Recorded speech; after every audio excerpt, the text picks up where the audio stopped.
जाने से पहले एक बात हो रही थी मोहम्मद आमिर से कि आमिर भाई जो है वो लास्ट वर्ल्ड कप का भी हिस्सा थे।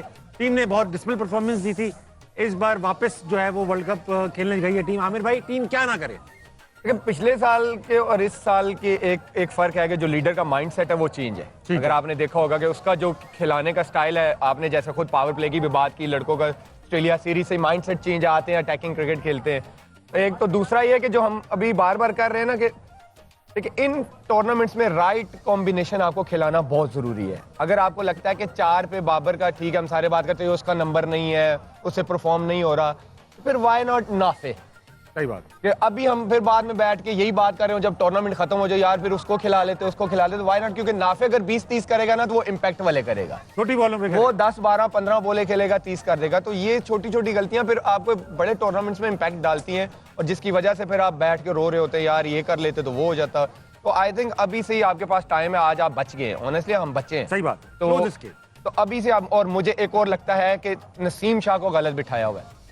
मैं अगर हूं तो मुझे लगता है कि सलमान मिर्जा और नसीम का कॉम्बिनेशन, मैं अगर हूं तो मुझे, क्योंकि दोनों लेफ्ट आर्मर्स, दोनों का रोल एक जैसा है, तो फिर इससे अच्छा कि एक और नसीम इन सब में तेज बॉलिंग भी करता है और उसका रिदम आया हुआ है, तेज बॉलिंग कर रहा है, तो मुझे लगता है उसकी भी जगह बनती है। और अभी नमीबिया ऐसे मैच है उसमें प्रैक्टिकल हो सकता है। राशिद भाई, आपसे सवाल पूछूंगा और खवातीन और हज़रात, आप शो में हमारी बातें तो सुन ही रहे हैं। इस वक्त आप लाहौर की सड़कों के मनाजिर भी देख सकते हैं। पूरे लाहौर में जश्न का समय। इस वक्त हम गुलबर्ग में एक छत पे मौजूद हैं और यहाँ से हम क्रिकेट पे भी बातचीत कर रहे हैं। आप लाहौर के मनाजिर भी देख सकते हैं।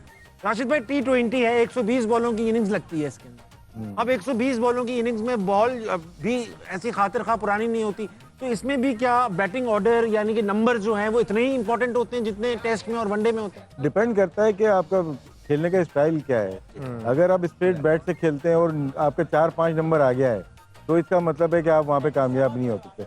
आपको फ्लैट बैट से खेलना होता है। नोट किया होगा आपने जो बेसबॉल टाइप का जो चेंज किया है साहबजादा फरहान ने, या फखर खेलता था जिस तरह से, अब बाबर का जो वो स्ट्रेट बैट से खेलता है, जो कि न्यू बॉल से बाउंड्री मिल जाती थी पावर प्ले में, अब कहाँ मिलेगी उसको? तो सारे फील्डर खुल जाते हैं, पॉइंट डीप हो जाते हैं। भाई काउंटर क्वेश्चन है जी, अगर अभी 4 नंबर का प्लेयर था लेकिन वो 3 पे आया तो उसका वो हर तरफ शॉटे मार अडेप्ट कर लिया। चेंज देखें, वो ऐसे चेंज नहीं हो गया घर पे बैठ के, उसने लग रहा है कि उसने काम किया हुआ। आज भी उसने ज्यादा रन नहीं बनाया, लेकिन पहली बॉल जब खेली निकल के ही खेली उसने, और टाइम किया, चौका हो गया, तो उसने उस पर वर्क किया हुआ है।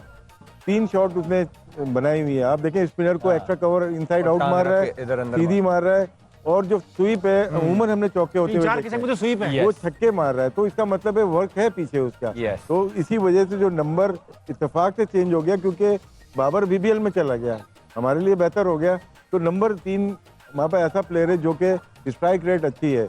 फखर जमान, बाबर और शाहीन 3 मोस्ट सीनियर प्लेयर हैं और तीनों की जगह टीम में नहीं बन रही है। ये बड़ी बात कर दी आप। नहीं, ये तो सब कर रहे हैं। अच्छा, ये अहमद भाई आप बताएं। मैं भी एक बात बोलें। मैं ये पूछना चाहता हूँ कि अगर आप कह रहे हैं कि आगा ने इम्प्रूव कर लिया, तो क्या बाबर नहीं इम्प्रूव कर पाए? ये कहना चाह रहे हैं कि बाबर नहीं इम्प्रूव कर पाया?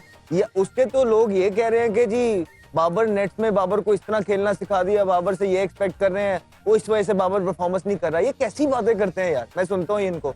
समझ, अगर एक बंदे के पास पावर हिटिंग नहीं है तो वो उस पे काम ही करेगा ना, नेट्स में ही करेगा, और घर बैठ के थोड़ी आएगी। हमने वीडियोस देखी, बाबर स्विच हिट्स की प्रैक्टिस कर रहे थे, इनफैक्ट ऑस्ट्रेलिया के अगेंस्ट वो स्विच हिट पे आउट भी हुए, यानी कि कोशिश तो कर रहे हैं वो। तो अब मैं बताता हूँ, वो कोशिश कर रहे हैं।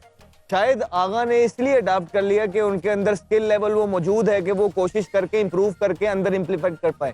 शायद बाबर का जो स्किल लेवल है वो T20 के लिए लिमिटेड। ठीक है, कुछ आगा ने झगड़ा खाया है डोमेस्टिक में, क्लब क्रिकेट में एक हिस्ट्री है उसकी ना, वो लेट खेला है क्रिकेट को, लेकिन उसको पता है कि मुझे कहाँ पे चेंज, जो क्लब क्रिकेट खेला हुआ है लाहौर की या कराची की और तगड़ी, उसको पता है कि मुझे कहाँ पे चेंज करना है। 40 मैच तक तो वो नॉर्मल खेलता रहा, हम ही क्रिटिसाइज करते रहे यार वो इस T20 का प्लेयर नहीं है, लेकिन जैसे ही वो 3 नंबर पे आया और उसने काम किया है उसके ऊपर। और बीच इसमें होता है क्या है, T20 में आपको थोड़ा सा दिलेर होना जरूरी है। जैसे रिचर्ड टांग रख के जब मारता था ना, तो इसकी प्रॉब्लम ये है कि ये बीच में से क्रॉस शॉट मार नहीं सकते। जो क्रॉस शॉट मार नहीं सकता तो वो रन उसके लिमिटेड होंगे, वो इस बॉल को 1 रन ले जाएगा, वो दूसरे एंड पे चला जाएगा।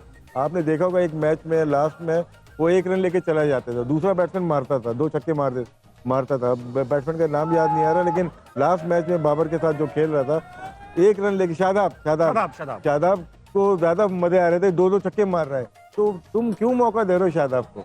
या मार नहीं सकते, या पहले से आपने किया कि 1 रन लेके मैं उधर चला जाऊंगा, तो ऐसे बॉलर को छोड़ते थोड़ी है। तो अपनी इनिंग आज तो ट्राई तो उन्होंने की थी, आपसे बात कर, हाँ, छक्का यार उन्होंने रिदम टूटा तो छक्के की ट्राई की और फिर आउट हो गए। खैर बाबर से आगे बढ़ेंगे, राणा साहब की बात करेंगे। राणा साहब एज एन ऑलराउंडर गए, उनकी बॉलिंग आई नहीं, बैटिंग भी इत्तेफाकन आ गई। ऐसे ना कवर प्लेयर नहीं होते, कवर इत्तेफाकन बैटिंग आ गई, क्योंकि अगर आउट नहीं होते स्कोर ऐसा था कि शुरू के बैट्समैन को कर लेना चाहिए था। इत्तेफाकन बैटिंग आ गई तो राणा साहब ने खैर परफॉर्म किया।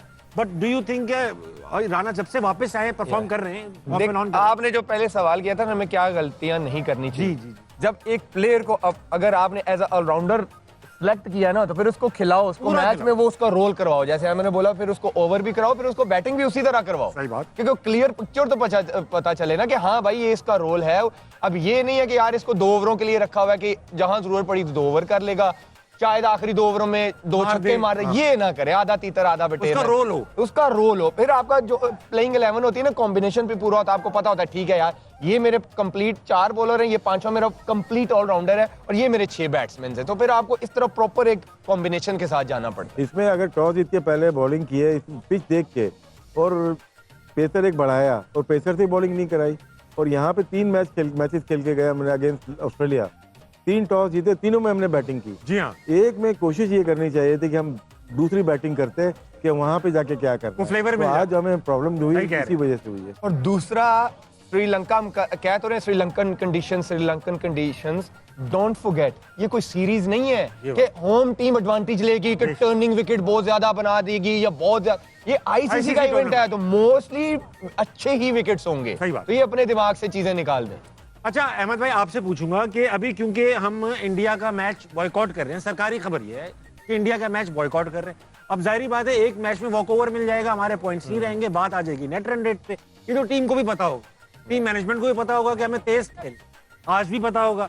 आज इतनी अच्छी अपॉर्चुनिटी थी कि नेदरलैंड के खिलाफ मैच था, हम स्टार्ट हमने अच्छा लिया, तो ये जो मिडिल ऑर्डर तक भी ये कम्युनिकेट हुआ होगा कि यार हमने जल्दी जीतना है, नेट रन रेट अच्छा करना है। तो ये जो प्लान होता है, जब ये फॉलो नहीं करता कोई बैट्समैन या कोई प्लेयर, तो इसकी रिपरकशंस क्या होते हैं? ये देखिए, जब प्लान मिलता है वो तो फॉलो करना ही पड़ता है। हाँ, पिछले 5 सालों में प्लान ही वो बनाते थे जो खुद कप्तान थे, उनके 6, 8, 10 दोस्त थे जिनके साथ वो सारी चीजें करते थे, तो अपनी मतलब के प्लान थे। लेकिन इस दफा तो सलमान है, माइक हेसन है, शायद उन्होंने ये मैसेज दिया ही ना हो, शायद उसको यही कहा हो कि आपने नॉर्मल अपनी क्रिकेट खेलनी है और आपने मैच जितवा के आना है। और बाबर आजम, देखें वो हमें समझना पड़ेगा, बाबर के भी हाथ से बाहर निकल गई ये चीजें। वो बेचारा करना चाह ही रहा होगा यार, क्यों नहीं करना चाहेगा? हाँ, वो कोई पागल है कि कोई स्कोर ना करना चाहे? सोचो उसमें कितना प्रेशर होगा, मतलब इतने लंबे अरसे से वो अगला इंसान फेलियर कर रहा है, तो यार कुछ ना कुछ तो उसके साथ चल रहा है। नहीं तो मैंने तो नहीं देखा कि इतने लंबे अरसे से कोई फेल होता आ रहा हो, और जो जिसने पास के अंदर बड़ी कंसिस्टेंट परफॉर्मेंसेस की हो। There is something going on. उसके तरीके हल हमने बताए पाकिस्तान क्रिकेट बोर्ड को पिछली दफा भी ये चीजें, लेकिन फिर आप करते हैं, आप ड्रॉप करते हैं, आप दोबारा बगैर किसी परफॉर्मेंस के ले आते हैं। और उसके बाद कोई करंट फॉर्म आप देखें, बीबीएल की जो उनकी थी वो भी कोई इतनी खास नहीं थी, तो ये एक्सपेक्टेड है जो हो रहा है। और आपकी टीम में 2 बहुत मेजर वीक लिंक हैं। वो एक, नंबर 4 आपका बाबर से परफॉर्म नहीं हो रहा, बहुत अंडर प्रेशर है। नंबर 5 वो लड़का खेल रहा है, विकेट कीपर बैट्समैन उस्मान, वो फाइट फॉर प्लेस कर रहा है। और इस तरह के टूर्नामेंट में तो 4 और 5 जहां मेक एंड ब्रेक होता है वो मैच, और देख ले 4 और 5 ने मैच रन नहीं किए ना, आपका मैच 148 भी चेज नहीं हो रहा था, 12 में 100 लगा हुआ था। जब आपके 4 और 5 ने रन नहीं किए तो आपका मैच, आप मैच हारने वाले थे। और दोनों ही वीक लिंक है इस टाइम। सही बात। जब तक आप ये नहीं करेंगे तो आप भाई 150 160 भी चेज नहीं कर सकते। और उस्मान जो है फाइट फॉर प्लेस कर रहा है जब से वो आया पाकिस्तान टीम, बिल्कुल ठीक कह रहे हैं। उस पे एक्स्ट्रा प्रेशर है।